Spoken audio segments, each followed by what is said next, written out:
Hello, Misfits, and welcome. This is honestly, I have no idea if this video is gonna see the light of day at all. We shall see. But, yeah, so basically, had to cancel normal D&D because I have been injured in the dumbest way possible. I pinched a nerve, in my neck and shoulder, and yeah, basically for the last 3 days I've been laying down because it hurts to even just sit up. So we'll see how long I can handle playing. But I felt bad canceling the game. Let me scoot up just a little bit. I felt bad canceling and depriving you guys of another week of stuff. So I'm gonna try to do a little bit of solo play. This particular game is, I got it off of DM's Guild. Let me see if I can pull it up. I think so. But, yeah, it was highly rated. It's called, the Death Knight's Squire. So we're gonna try this out and see how it goes. I really don't know how far into this we will get, but I wanted to try to give you a little something, so that you're not going another Friday without some sort of content. So we'll see. Hopefully this gets made. Hopefully this amounts to something. I honestly have no idea. But we'll find out. We'll see how this goes together. Yeah. Alright. FYI, I have rolled up a paladin. I was trying to think of what a good character would be to take myself through a solo game, and I really wanted something that was kind of tanky, that could hold their own and take a few hits while being able to dish out some hits as well. So that is why I've gone with the paladin. We'll see. The normal way that I do my character sheets, that is not really working. So I'm using an app right now. We'll see how it functions. I'm sure it will all be fine. All right. So, arrival in Oralbar. That's a name. It is the year 1349 DR, in the month of deep winter. I have been on the road for nearly 2 months now, and snow hangs thick on the trees as I make my way towards the town of Oralbar, at the foot of the Grey Peak Mountains. The Grey Peaks are known throughout Faerun for their silver and iron mines, but it is a different type of metal that brought me here: gold. While I was in Neverwinter, I overheard rumors of a large hoard of treasure within an abandoned goblin keep. Even tavern rumors proved to be fruitful sometimes, and having been without a purpose for some months, I departed immediately for the Grey Vale. When I reach Oralbar, the air is brisk and the town is busy. Carts carry all manner of goods: timber, wool bales, grain, and animals from the surrounding country. Some of these goods would be bound for Waterdeep or Neverwinter, others for the nearby city of Loudwater. Hungry and thirsty after many days on the road, I enter the first tavern I see, the Woodman's Retreat, to satisfy my cravings. Bread, cheese, and hot mulled wine do the trick nicely. I then inquire from the barkeep about accommodations. My bones ache and rest is essential. The mountains can wait 1 or 2 days while I rest and replenish my supplies in town. The barkeep tells me that a very respectable inn, the Silver Flask, is just nearby. Toting my backpack, I walk down the street to the Silver Flask and pay for a room. The innkeep is a jolly woman who is glad to have my business, and she lights a cozy fire in my room. I bathe and lie down to rest and soon fall into a deep sleep. It's been a while since my travel-hardened self has had clean sheets and a roof overhead. I am woken later that night by noise from the next room. I can hear a woman openly sobbing on the other side of the wall. The sound is gut-wrenching. Every now and then a male voice says something, as if trying to comfort her. I tolerate this for a while, but eventually it becomes evident that sleep is going to be impossible, and I walk out into the hallway and knock on the door to the room next to mine. An elderly man answers. He is dressed finely, like a member of the aristocracy, but sports a nasty black eye and a gash across his cheek. In the background, a woman, also richly dressed, sits on a chair by the fire, her face buried in her hands. "Yes, what is it?" the elderly gentleman asks directly. I straighten myself up, peering into the room. I was wondering what all the noise was about. That's what I say, although now I don't feel quite so annoyed, seeing how beaten up they are. I could hear the crying from next door. I was wondering, if it's anything I can help you with. Perhaps then we can all get some rest. So basically, I'm trying to get them to shut up. At this, the woman looks up and sees me. I probably look a fright after all those weeks on the road. Ungroomed, hair disheveled, travel-worn clothes. But I've had a bath, so at least I don't smell bad. However, my type has an air about them.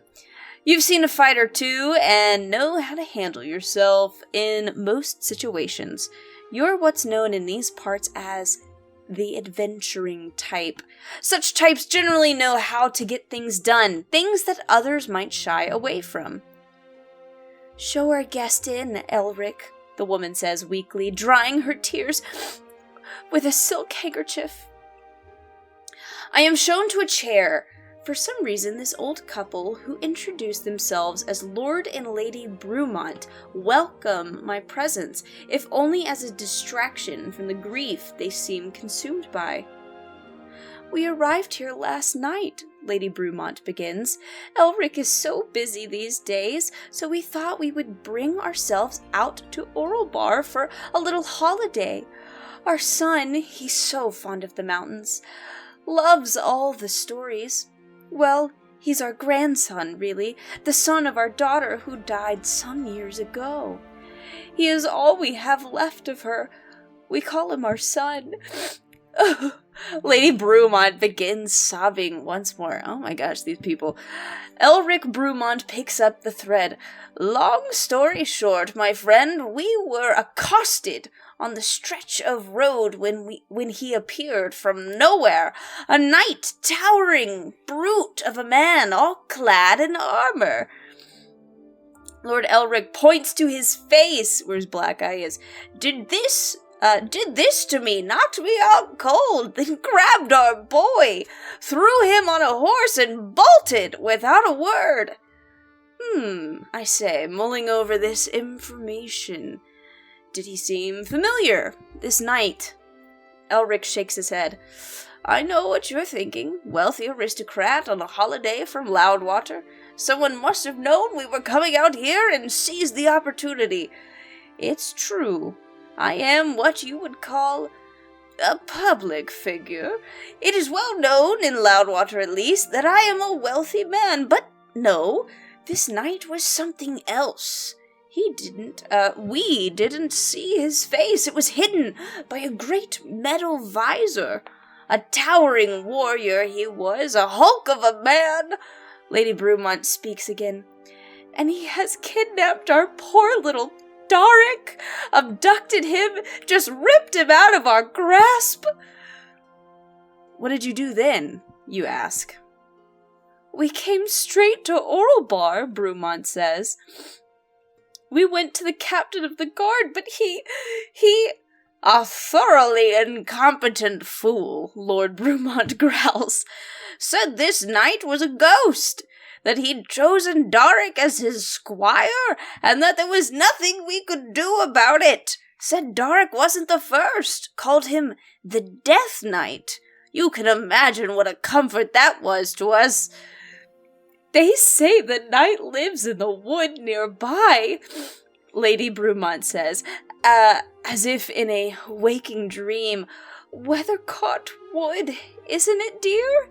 The old man grits his teeth, staring into the fire, and punches his palm. Ghost my arse! He snarls through gritted teeth. That knight looked real enough to me. He's a lunatic, nothing more. A lunatic who kidnaps young boys. And when I find that blackguard, by the gods, he will pay. You can't help thinking that Lord Brumont is a bit out of his depth here. You don't doubt his resolve, but he looks as though his days of conquest are well behind him. You feel for this poor old couple. While not usually associating with the wealthy, you do know that you have something to offer them, and you're never one to shy away from a good adventure. Especially when the chance of reward is on the table. I can find your boy, you hear yourself saying. The woman looks up. A new hope begins to shine from her eyes. Oh, gods, she says, her voice quavering. We'll give you anything, anything. The old man is a little bit more practical.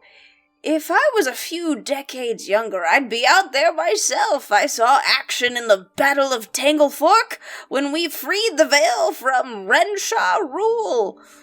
You nod appreciatively. The battle happened about 30 years ago and was said to be fierce. You are not surprised. Elric Brumont definitely carries himself like an old veteran. I can't put my sword forward anymore, but I can offer you gold, my friend. 2,000 pieces of it, to be exact. 2,000 gold? Hell yes! Go to the first entry. Adventure begins. Alright, here we go. The adventure begins! At dawn the next day, following the few scraps of information you have, you saddle your horse and ride to the outskirts of town. The townsfolk pay you little mind as you go, casting you the occasional glance. The journey to Weathercote Wood lies due east, but is no short ride. The captain of the guard tells you that the Death Knight has always been seen in a small patch of wood that juts out from the western side of Weathercote, like a wart on a giant's nose. By midday, you reach a sign which tells you you have another 15 miles to go. You should make it there by nightfall. Not far past the sign is a small inn and a tavern.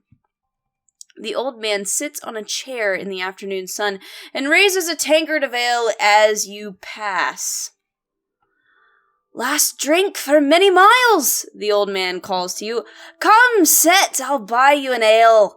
Alright, so now we can sort of figure out, we can make some choices. Do I want to accept the old man's invitation?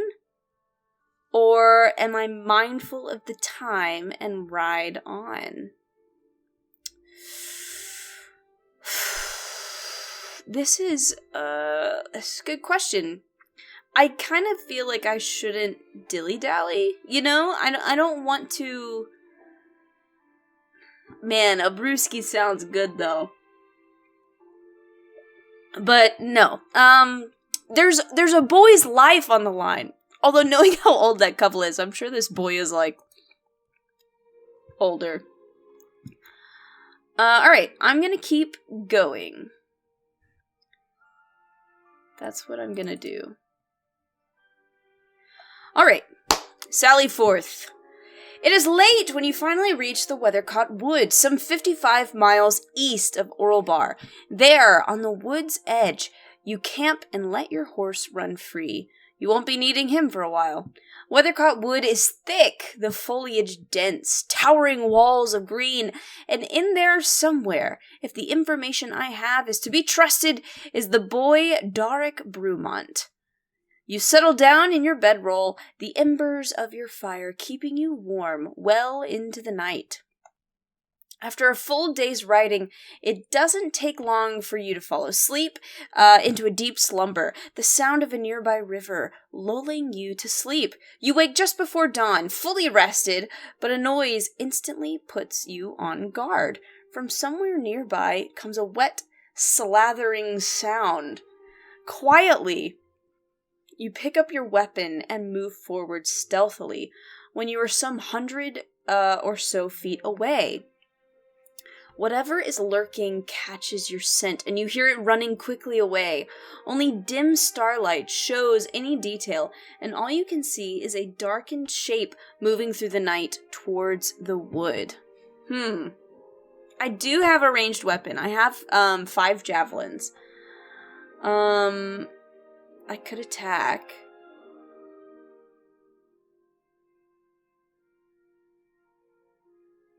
Shoot after... Let's see. All I can see is the darkened shape moving through the night. What was the sound? It was a wet slathering sound. Hang on. Let me see if I can pull up my stats here. Okay, I am going to try to hit this thing, okay? So, alright, my target is about 100 feet away. I lift my weapon and, taking a quick assessment of the conditions, I fire. So I'm going to make a ranged attack at disadvantage. I don't like that. I don't like disadvantage. Okay. Let me...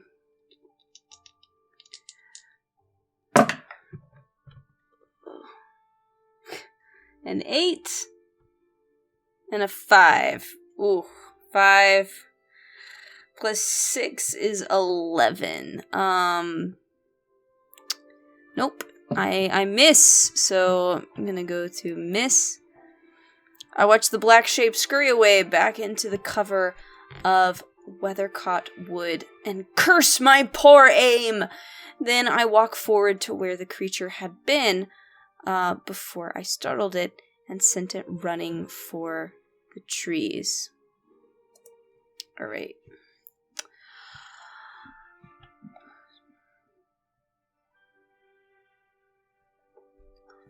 I walk forward where the beast had been before, making all the noise that woke me. There, twitching in its death throes, is the horse I rode from Orlbar.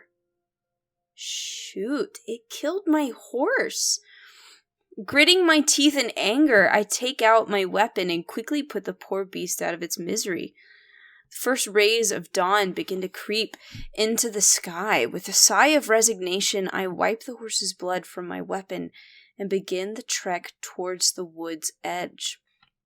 The morning is peaceful, in contrast to the savagery I have just witnessed, and a chorus of birds greet the dawn with calls that echo off the low hills of the surrounding landscape. As I near Weathercote Wood, I can see down the single path that leads into its depths. I see that the little light seems to penetrate in through the canopy. Night still hides beneath the mossy boughs and dark green vines that thread the ancient trees together. I step onto the path and enter Weathercote Wood. Who knows what fate awaits me within these shadowed depths? Go to tile page 1, and then click this link to go to the entry. Alright, tile page 1, guys. That means that I get to go here. I'm gonna zoom in a lot. So I've got all these little, tile map things, and I tried really hard not to look at them ahead of time. But basically, I got a little fork in the road situation. Let's see what this says. All right, move my token onto the bottom grid square of the tile page, or place my token on a square adjacent to the tile I have just come from. Bottom square. I also don't really have any tokens prepared, so I'm just gonna grab, I'm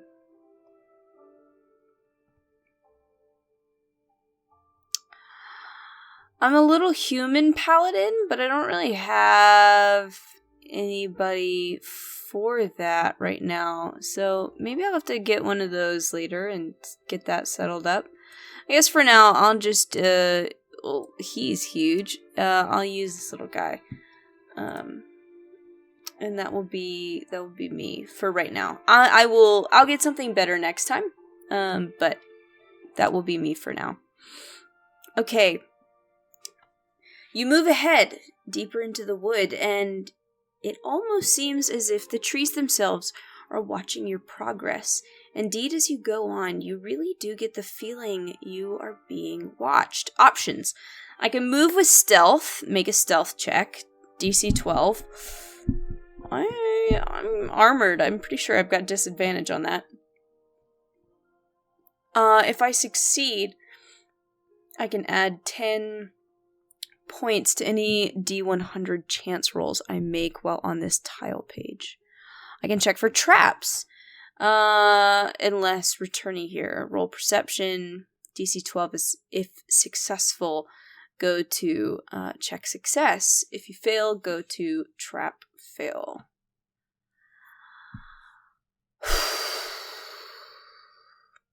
I think I want to check for traps. I mean, I feel like I'm being watched, so I think it's important that I check for traps. So that should be investigation. Let me double check something.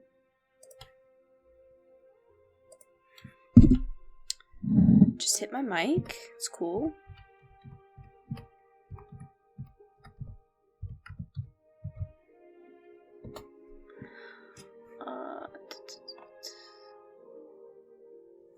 Ugh, this is gonna be so rough. Oh, okay. I rolled really high, so -1, that's a 17. Okay. If successful, go to check success. Check success. I search carefully around, but see nothing to indicate any traps are set here. So I'm going to return to that tile page. Okay. Move your token through the map in the direction you desire. When you reach a square adjoining the green translucent dot, go to entry quiet entry. I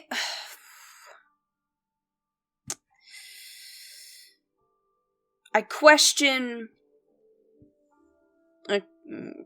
Okay, I will try to move stealthily towards,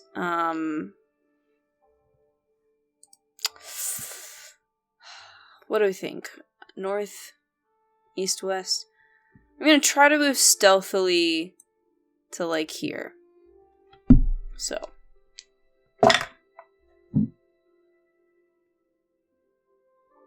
Okay, one of these is a 19. The other one is a 5. Alright, that's a failed, stealth roll. That's fine. It's okay. Alright. I'm gonna go to quiet entry.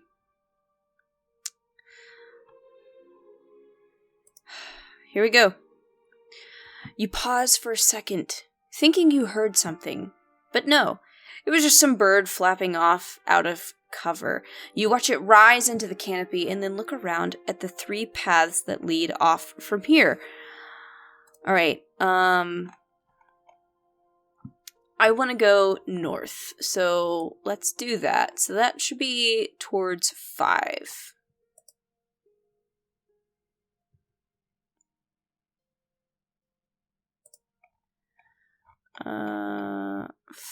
5. We're gonna go to tile page 5. So let's just gonna quickly copy this little fella.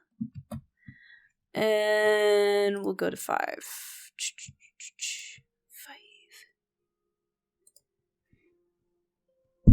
5. I gotta stop hitting my mic, guys. I need to be on tokens. And there we go. Oh, that's why he was big on the other map, because he was set on the wrong thing. That's fine. Okay. Entry 5. Let's see. Silence descends around you as you forge ever deeper into this wooded passage. Soon the junction behind you is out of sight as the passageway bends slightly east. A pile of rocks on your left is at the base of a great oak. As you examine this pile of rocks through the thick undergrowth, you see one particular tree that looks slightly out of place. The leaves of the tree are blood red, and even the bark is a deep, rich burgundy color. Ahead it appears the passage bends back towards the north. Move with stealth. Check for traps. Check the rock pile.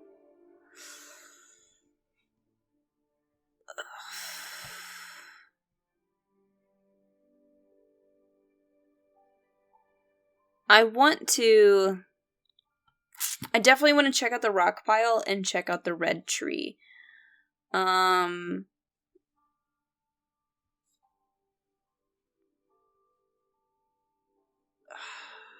guess I will check for traps first, just to see. I should probably try to be stealthy first. I'm so not great at stealth, though. 9. This hurts me to be so bad at stealth. Oh, yeah, that's a failure. Alright. Let's make note that I failed here. Let's check for traps. Good, okay. Let's go see.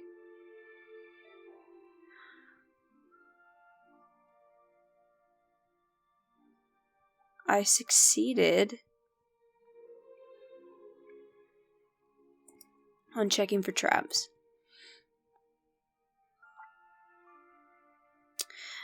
As you walk, you begin to feel a presence all around you, or rather, your conscious mind notices this presence. It's not the first time you have felt that something is slightly out of place in this wood. Again, as when you first entered, you truly feel that something or someone is watching your presence through these woods. You stop, make your breathing very quiet, and uneasily look to the side of the path. Did you just see movement there? You could have sworn something moved. Amongst the trees, your heart begins hammering in your chest. Make a perception roll. DC 15. Do it with... Nope. This is not my favored terrain. I'm not a ranger, so I don't get any bonuses. Perception. I don't know if I've got good perception. That's a 10. I failed. Cool. You keep watching, peering into the forest, but you don't see anything other than movement. Shrugging, you turn your attention back to the path and the quest at hand. I don't like that. I don't like it. They set that up so well. Alright, let's check out the rock pile. You approach the rock pile and give it a bit of a poke. It seems fairly innocuous, but you don't want anything leaping out at you in a hurry when your back is turned. You jab it warily with your weapon. Nope, a thoroughly ordinary pile of rocks. You see a small spider quickly scuttle across the rocks and disappear between the cracks in hiding. Return to tile page 5. Alright, let's check out this creepy red tree. This tree seems very out of place here. You walk off the left side of the path and make your way towards it. It sits apart from all the other trees, and as you reach it, you realize it is a lot bigger than it actually looks from the path. You stand before the red tree, looking up at its height. Apart from its color, it doesn't appear to be especially significant. What would you like to do now? Are you a paladin? Oh, if so, go to Paladin Tree. Standing near the tree, you hear a kind of music ringing in your ears, and you are overwhelmed by a sense of powerful, holy good emanating from the tree. Is this like a what's the name of those trees in Game of Thrones? The red ones, word tree or something like that. You have felt the presence of evil and undead before. This tree seems to possess energy in the direct opposition to that. Your eyes go wide with the pure joy of being in its presence. Who knows where this tree came from? Perhaps it was planted by the immortal progenitors of this land. Whatever the case, you know it has great potency. I could take a branch from the tree. I could take some leaves from the tree. I could climb the tree, and I could return to the path. I'm definitely going to take a branch. Looking at the lower branches of the tree, you select one and reach up, carefully snapping it off while taking care not to damage any of the other tree. What are you doing with this branch? Place it in my backpack. Use as a walking stick. To whittle it to a point. Go to whittle branch. Stash or walking stick? I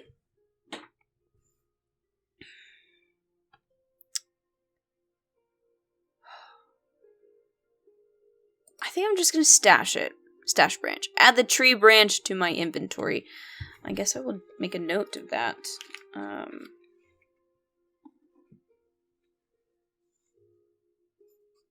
Tree branch. I want also to take some leaves. I'm gonna climb the tree as well. Climb tree. Make an athletics check. DC 9. It's terrible. But athletics, I think I'm good at that.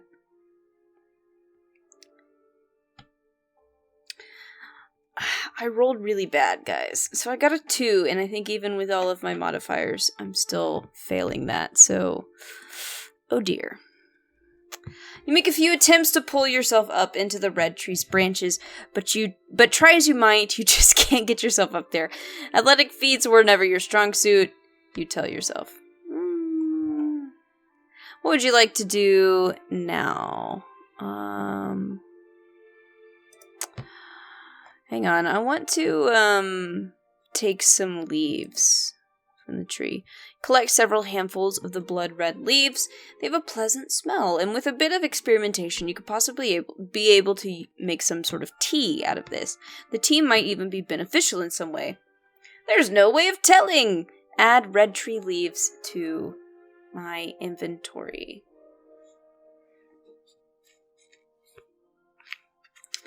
Red tree leaves. Red tree leaves. And let's rejoin the path. Leaving the red tree, you walk back to the forest path, your mind fixed on your quest. Slowly, evening begins falling around you. Return to tile page 5. All right. Let's move on. Roll a D100. I was not successful in the previous thing, so let's see what happens, guys. Let me pull up my handy dandy. I always use an app for D100s. Alright, I got a 37. If you score 26 to 50, go to... What's this? As you walk, you begin to feel a presence all around you. Or rather, your conscious mind notices this presence. It's not the first time You felt this. Again, as when you first entered, you truly feel that something or someone is watching you. I've definitely read this before. I guess I get to do this again.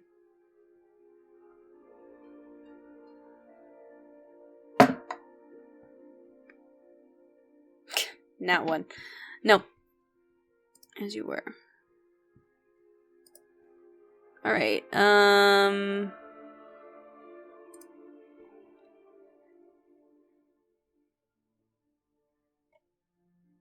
Alright, I think we get to move on, so let's, move on. I guess we're going to number 8. So let's see what happens next.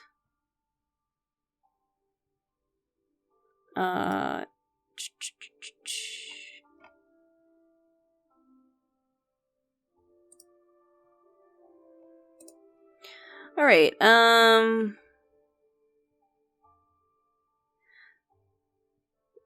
move on to tile 8. Alright. Great. Let's go to tile 8.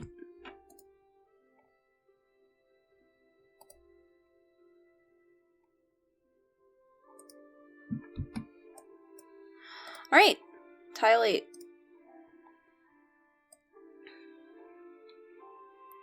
Make that all nice and pretty for you guys. Tile 8. It feels as if you have been in this wood for an age. Now the dim light of evening has fallen and darkness creeps back under the boughs of Weathercote Wood. You have reached a 4-way junction. You scout around and just off the path find several places that would be suitable for making camp. Your bones ache after a long day and your stomach rumbles. Okay, I'm gonna try again to make a stealth check so I can be stealthy. Okay, that one's an 18. But this guy, is a 16? Hey, 16 plus, what's my dex? I think my dex is pretty good.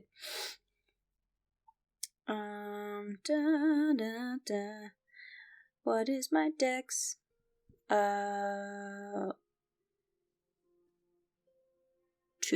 Yeah. So 16, 18. Take note of success or failure. Yeah, let's definitely check for traps as well. Roll a perception check. Jeez. Nope. Coast is clear. You do a pretty thorough visual search of the area, but find no traps. Return to top page 8 and continue from the last direction. When I'm ready, move my token through the map.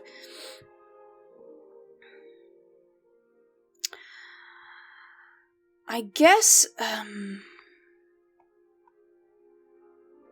investigate this little hole first before I camp. Because we're probably getting to a stopping place. So let's investigate this little hole. Tucked back into the trees, you see a large elongated hole in the ground, like a gash, as if some huge beast has literally ripped the earth asunder. You edge forward and peer down. Who knows what lurks down there? A part of you is screaming to back away, but your adventuring self always wants to know what's around the next corner. Holes in the ground are your stock in trade. To lower yourself down into this black chasm, go to entry footholes. I don't want to go down there right now.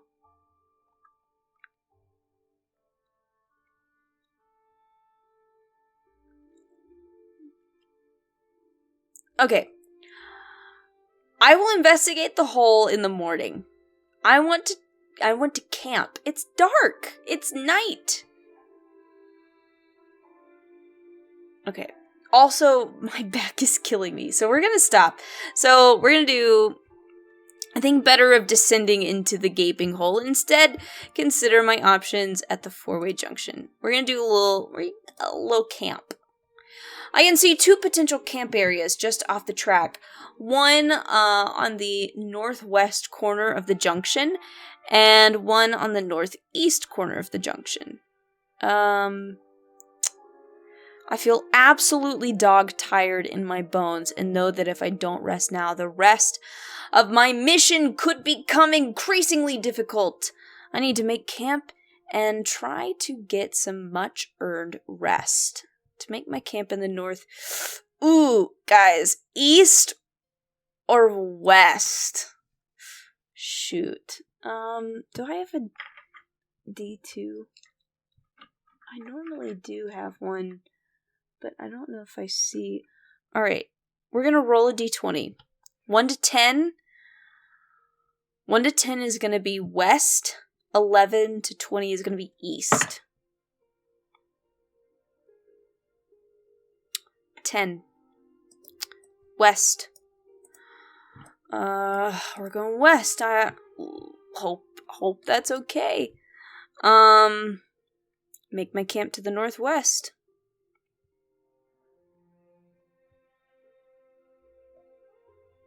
What? What happened? Oh, camp northwest. To the northwest is a low rock outcropping beneath the trees. You unfurl your bedroll beneath it. If you are eating provisions, do so now. You lie down and quickly fall asleep to the gentle sound of the wind whispering through the canopy. Oh, roll a D100. Let's see. Oh, not good if you roll. Oh, here we go. In the very early hours of the morning, you awake feeling well rested. Recover 1 hit die immediately, but also experiencing a strange sensation on your neck. You reach up and rub it, and your hand feels something leathery, which moves under your hand. Your eyes fly open and you realize a bat has appended itself to you, and you have disturbed it during its meal. Its meal being you! Deduct 1 piercing damage. The horrible thing screeches as you swat it away, and then flaps into the air and attacks you. Place its token within melee range, roll initiative, and do battle. Alright. As I face down this vicious bat in the wee hours of the morning, I'm gonna stop right there. Yeah, definitely a slow start, but if you like experiencing me do a little bit of solo play, or if you think this adventure might be interesting, let me know. I'd be happy to continue it. It's sort of a good little placeholder on days like this, so we'll see how it goes. Anyway, thanks for indulging me and listening. Of course, if you want to support this channel and myself, please like and subscribe. Please comment below. If you know of any other solo adventures, give me some recommendations. I'd love to check them out. I think it'll take a little while to play through this, but I'm interested to see where this story goes and who this Death Knight figure is and what happened to the boy, and we definitely need to go check out that hole probably in the next time we do this, next little session of this. So yeah, with all that said, I hope you guys have a wonderful weekend. Stay safe, and I'll see you again next time. Bye.